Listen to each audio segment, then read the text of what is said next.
what do we know about Katara? She's a waterbending master, born in the Southern Water Tribe. To Chief Hakoda and his wife Kia. Kia?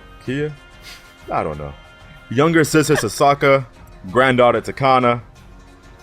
But, you know, she sounds like a regular old girl, but she is defined by a couple of major things in her life that we never really forget about. She never really makes us forget about. Did you know my mom died? Did you know my mom died? That's kind of the main thing. Did you know my She's mom also died? the daughter of the chief. That's a pretty big thing, though. She's the daughter of the chief of the person who was taking care of the village. She's sort of like the pastor's kid. You know the pastor's kid, right? Do I know him personally? No, just like in general. Like, you go to a church, the pastor's kid is always just that kid compared to the rest of the youth. Like, they're treated different. He's that dude with the drip? Not always. And she's the only waterbender out of the entire Southern Water Tribe. Yeah. Those are pretty big things, man. Those are pretty big deals for Katara. She has that one up over her brother. Her brother is a non-bender. In our previous episode about Aang, I defined Aang in our first episode as a flat arc character. Someone that I probably compare to Goku, Captain America, in that they're essentially the same character. At heart, from the first episode they're introduced, or the first, moment they're introduced, up until the end of their journey.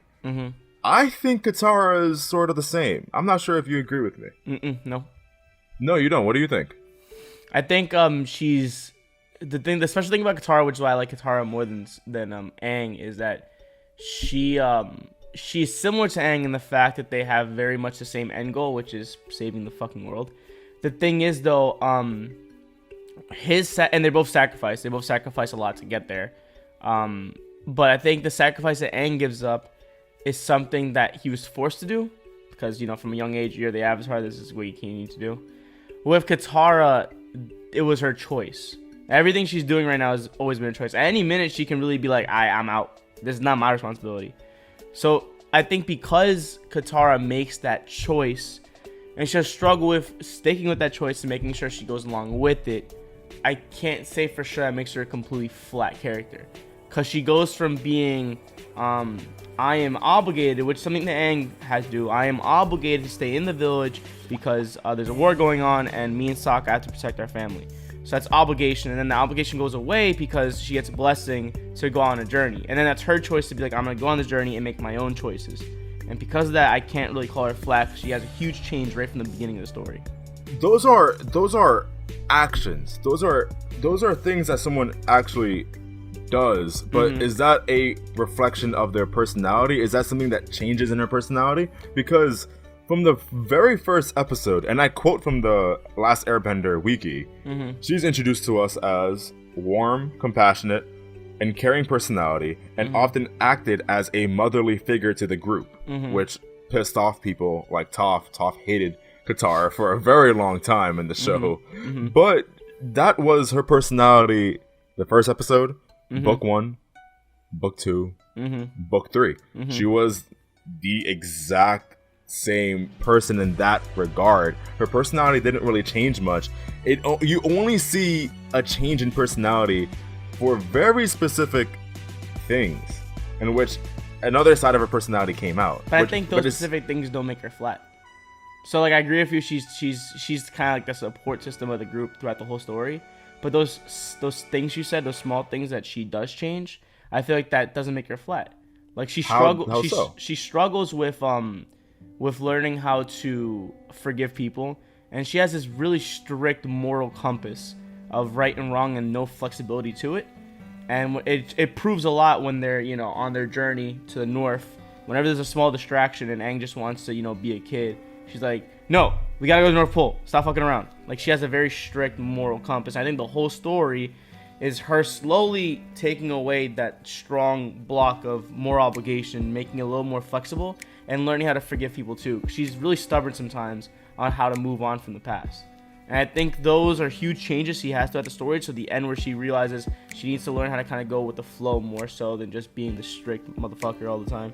So I think that doesn't make her flat. Meanwhile, Aang, the only thing that Aang really had that he had to change was his mindset about being the Avatar. He had to accept that was his role and realize he had to self-sacrifice everything he grew up with to become the Avatar. And I feel like that's not that much of a personality change. With Katara, I feel like there's more personality change, and I can't call it flat for that. It's hard.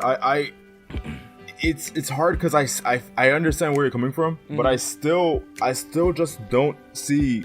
Maybe it's because her change just isn't as drastic as a Zuko or an Azula. Yeah. Where their journey is so obvious. It's so easy. But it's really hard for me to look at that main Avatar, the Team Avatar squad, which is Aang, Sokka, Katara, later Toph. It's really hard for me to look at them as really characters that have this crazy change. Things happen to them, sure, and they react. Yes, but from the very beginning, to me, it just always felt like they were characters that knew what they wanted to do, and Katara included. They just knew what they wanted to do, knew what they had to do, and they went for it from the very beginning. But I feel like every character here knows what they want.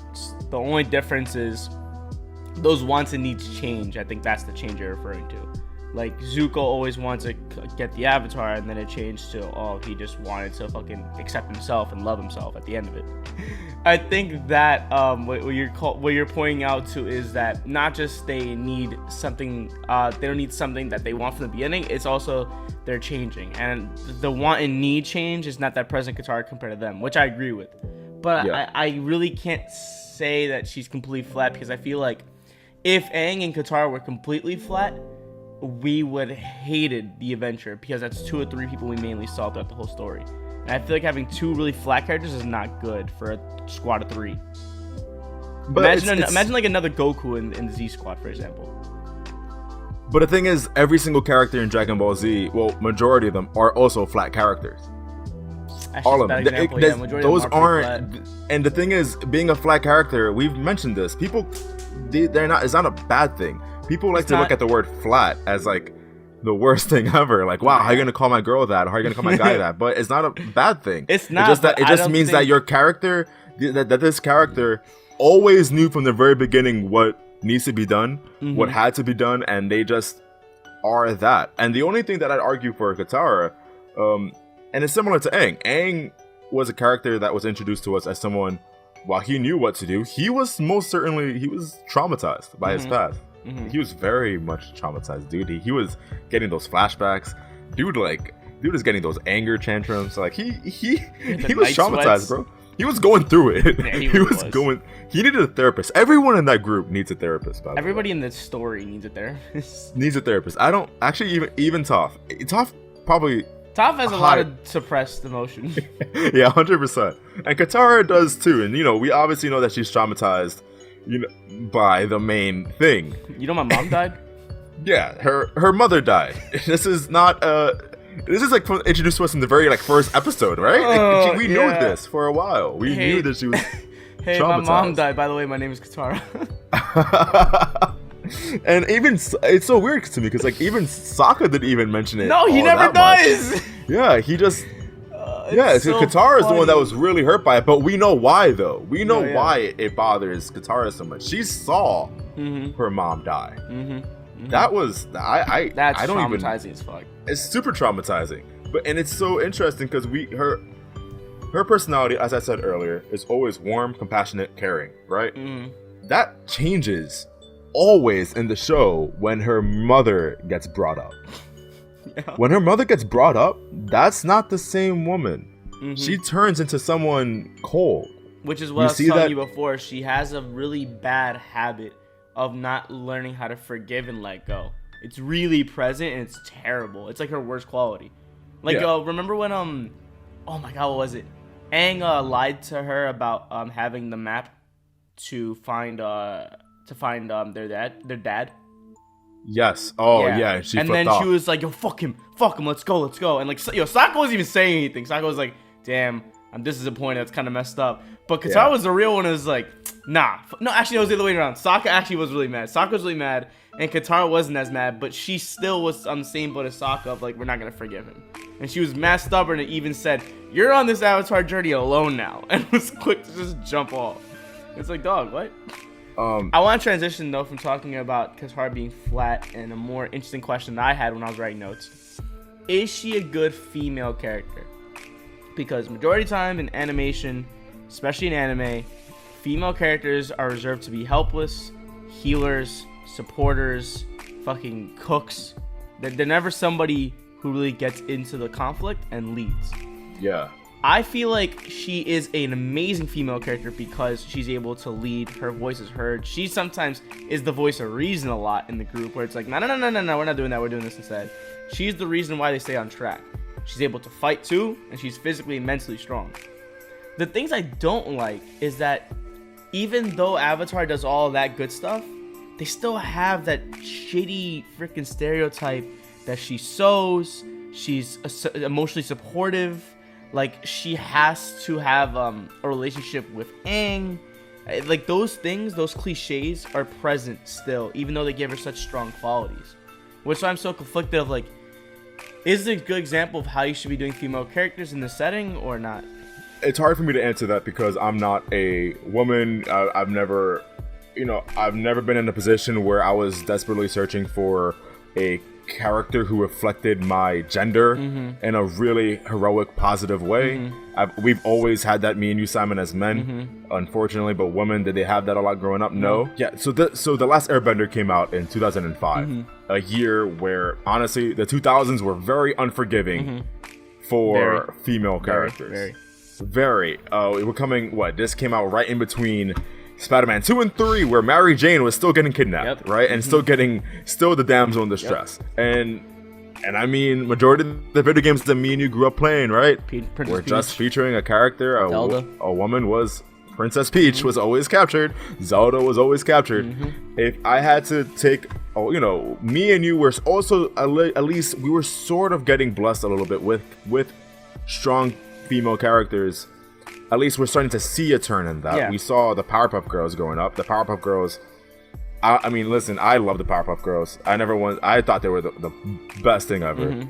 We had Sailor Moon also growing up. That was also fantastic. And even now we're starting to get more and more. Look at games like Celeste and games coming out soon, just like in the PS5 reveal where there was a bunch of games with female leads.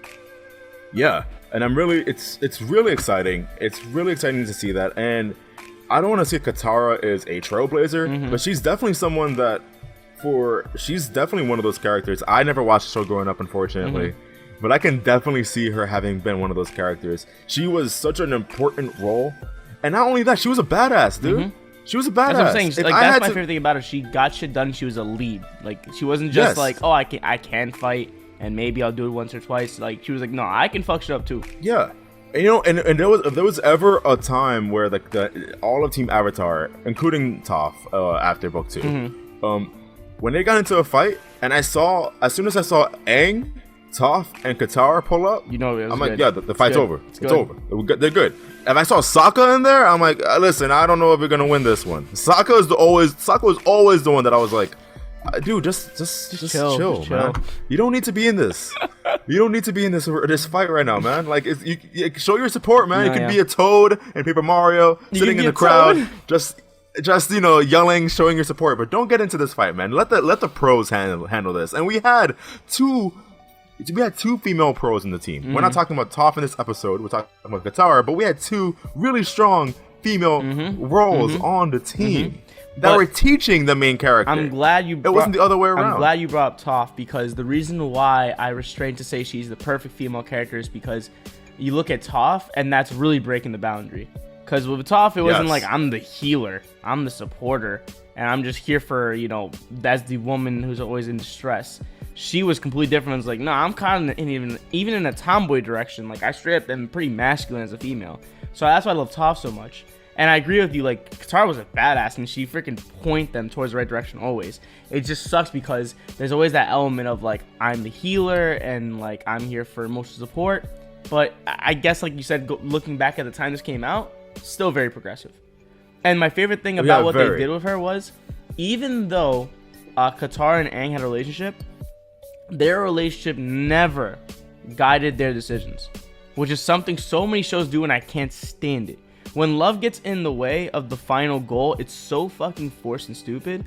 But in this one, it was just like a kind of like funny, awkward relationship that they were trying to figure out that never once changed the main objective of what they were trying to do. Yeah. we usually see women in other shows and other media being the one who goes head over heels for a man, and we never really saw that with Katara. Maybe one episode with Jet, and even that wasn't the main focus of that episode. It was very minimal. It was very like, wow, Jet's really cool, right? Oh my gosh, and that's it. And she was able to get over even it with too. Aang was just never that for her. Aang was really an afterthought, and then when he brought it up, that's when she was like, and even when he brought it up, she was like, listen, there's a lot of other important things right now besides love. I don't need to talk about this right now with The you. show is really risky don't. for doing that. 'Cause, dude, any other show would have been like, oh my god, I feel the same. Yeah, any other showrunner would have been like, listen, the woman has to subject to the man. That was never Katara. That was never their show. Never. Exactly. Ever. That's and why I really that's why I respect like that a lot. It just, those small little things bother me that are still very feminine in nature, but like we said, they still did a very good job with that, and it's a character that I think at the time definitely a lot of shows would not have pulled off. No, definitely not. The last thing I really wish her character had more of is more of passion and kind of like self-interest, if that's the right word. What I mean is her whole character is helping others, which is fine, but it's kind of to like an unrealistic point where it's like her whole life is just helping others, and it's never like I have my own ambition. Her own ambition is what? I kind of disagree with that. I was gonna say her own personal goal is to become a master waterbender, but that's not. Sorry, what? That's not true though. What do you mean? That's her goal. She had a very personal goal, and it was to get back at the killers of her mother. But that's what I'm saying. At the end of the day, I feel like that's a supported goal with others in mind. It's like, oh, I'm doing this to redeem these people, and on the way, I'm helping person A, B, C, D. It's always helping others. There's never really a selfish goal, or never something like, for example, I'll put it like this.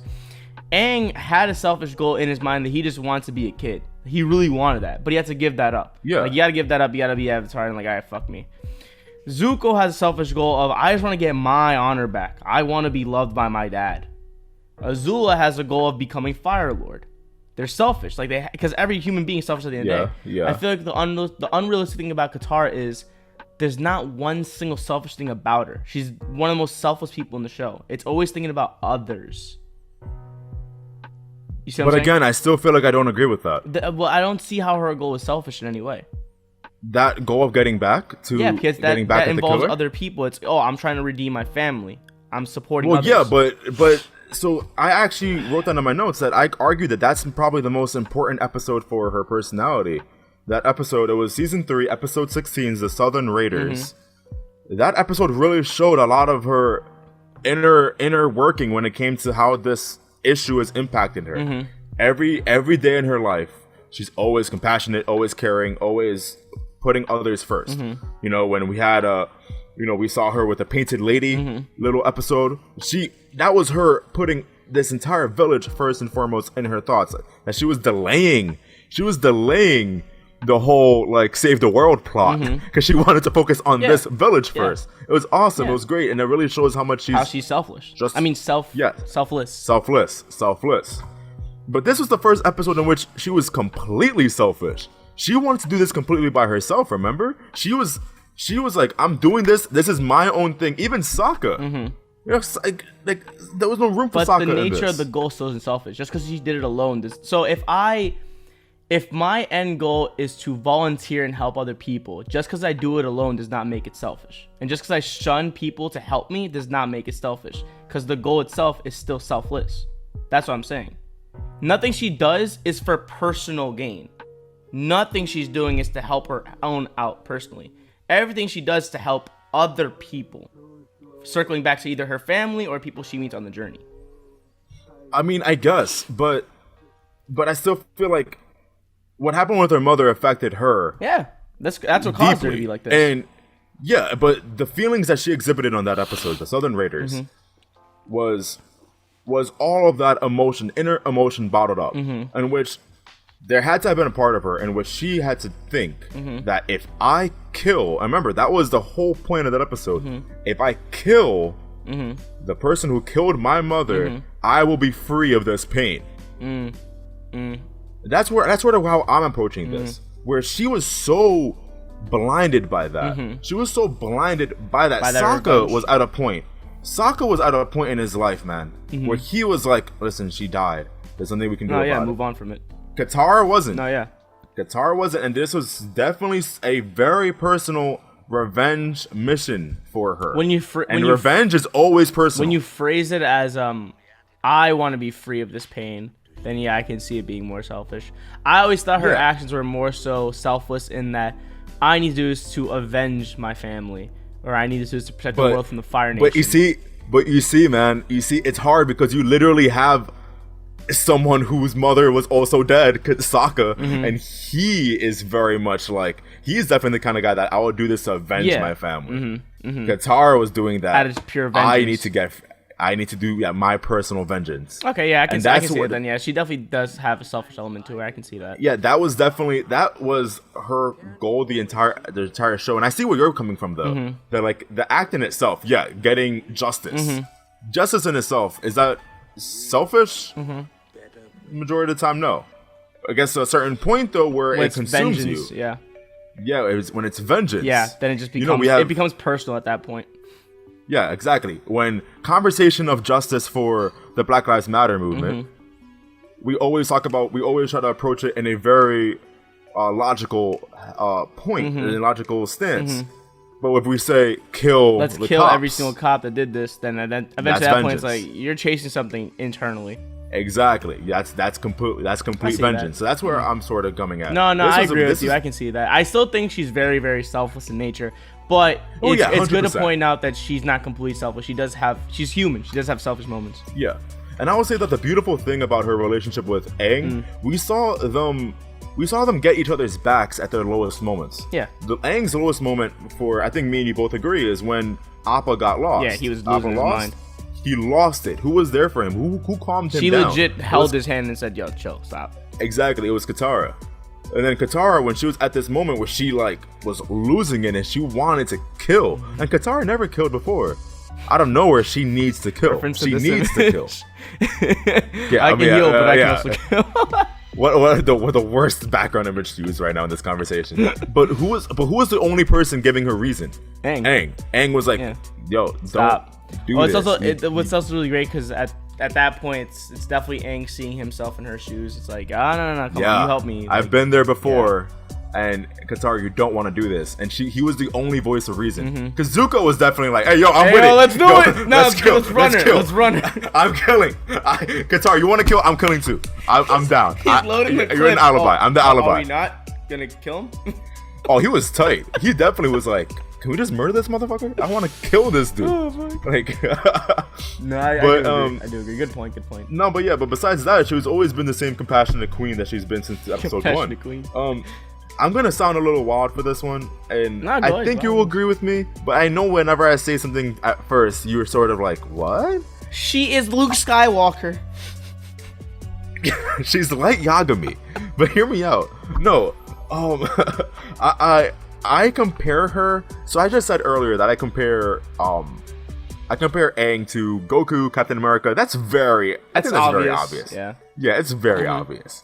But I compare Katara to Bruce Wayne's Batman and Peter Parker's Spider-Man, just in the very beginning at least, and that they were very much so defined by the loss of Thomas and Martha Wayne and Uncle Ben. Okay. I'm sorry. I was just thinking of Spider-Man. I was like, I can see too many differences.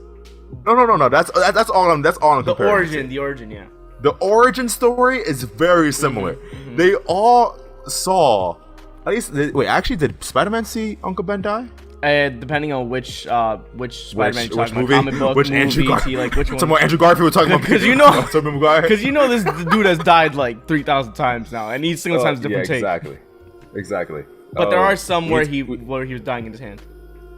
Yeah. Well, so these are all characters that saw their loved ones die, and Katara fits that mold exactly. Yeah. And at that point, after their loved one dies, that's when they sort of been like, I need to find the dude who did this ASAP. It's not even that. Yeah. I mean, yes, 100%. But that's when they really get serious. No, yeah. And that's when well, because there's nothing else. That's when Bruce Wayne starts the journey of becoming Batman. That's when Spider-Man, But Peter Parker already had the powers, but Peter Parker was like, yo, what I have right now is a responsibility. And then Katara, that's when she's really like, I'm gonna become a waterbending master. The difference between them though is that the major difference I'm seeing, which is why I struggle comparing them, is that Katara was like, I gotta become a master waterbender to fix all this and protect my village from this ever happening again. But at the same time, it's also like she couldn't do that because her village was like, you need to stay here. So it's like her whole inside changed of like, I got this goal, but she couldn't even pursue the goal once that started because her whole village is like, we need you here. Yeah. So that she was even more bound down than Spider-Man and Batman to be in their story. So that was the importance. That's how important Aang was in her life, and that when Aang was introduced, that's when she finally had an opportunity to really. She saw it as a ticket. She saw it as a ticket, like, oh, I can finally leave now. Remember how excited she was, like, oh, I'm gonna go see the world. That's gonna be amazing.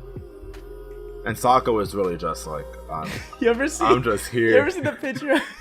It's a picture of Future photoshopped on a subway train, and he's reading a book called Why Women Deserve Less. Someone said this is Sokka episode 1. Whenever Katara waterbended. Why women deserve less. This guy was different, man. Yo, this guy was different. We'll get Sokka later, but Sokka was the biggest dickhead throughout the show, dog. And everyone loves him. Everyone loves him so much. Everyone loves him. But Katara is quite literally almost the exact opposite of him. It's really interesting to see. I don't know what happened in the development cycles. I mean, maybe it really was just seeing her mother die that really made her different. It could have been. But Sokka was just always different, like, dude, like, it really gets me sometimes because I really actually forget while watching the show that they're siblings because that's how different they act. Are. They act like cousins. That's a better way of I always thought when I was watching. I was like, you guys aren't directly related. There's no way. Yeah, like, it's only until, like, you know, in certain moments where, like, the Southern Raiders, when she really gets into her mother being dead, and then he's like, yo, bro, my mom died too. Our mom died, not yours. Our mom, and I'm chilling. I'm chilling. You're not. Scene like that. They should have made a scene like that. Was like, you know, it's our mom, right? Like, yeah, but it's always Katara just going off on her mom. Yeah. Always going off on her mom. That was definitely, if there's anything that we had to really take away, is that impact of her mother's death on Katara, and just how she was able to bounce back from that, and how she became. She wasn't the one who saved the world. I mean, obviously that's... Yo, but if she wasn't there, this would never have happened. I'm sorry. Like, yeah, she had a humongous role in ending the 100-year war, and that's something that I wanted to mention. Can you imagine if her mother stayed alive? There probably would have been no waterbending master. Alive, she'd probably want to become a waterbender, but I don't see herself. But it wouldn't be no drive. Yeah, no I wouldn't see herself. Like, it. you ever see that Dave Chappelle stand up where he was like, "It's a brittle soul." I forgot what he makes a reference to, but he says that's a brittle soul, meaning, damn, the first obstacle you get and you're already out, that's a brittle soul. So same thing with her. It's like if she probably on that journey, one pit stop in, she'd be like, you know what, I'm not really. I don't think this is worth it. I'm gonna go back to South Pole. Yeah, 100%. That her mother's death is very unfortunate and very, you know, untimely, and it just sucks. It plain sucks. Yeah. But there would have been no waterbending master who played this huge role in ending the 100-year war. Unfortunately, this is just one of those things that, you know, in hindsight, in that moment, it sucks. It's the end of the world. It's the most tragic thing. But in the end, it made her stronger. It made her the strong lead that she was. Without that, she wouldn't have been physically strong. She would not have been beating up people left and right. She wouldn't have been taking command on missions. She wouldn't have been any like that at all if it didn't happen with her mom dying. It's very unfortunate. Can you just imagine how Spider-Man would be without Uncle Ben's death? He'd have been fucking around with the powers. There would be zero Batman he'd be fucking around with those powers flying through the fucking towers. You're like, oh, this is fucking dope. I got a responsibility in the world. These deaths are very unfortunate, but also make you sort of realize what's the true end goal and what's really important, and that's what happened to Katara. Sokka much less, but still he got it though. He got there eventually.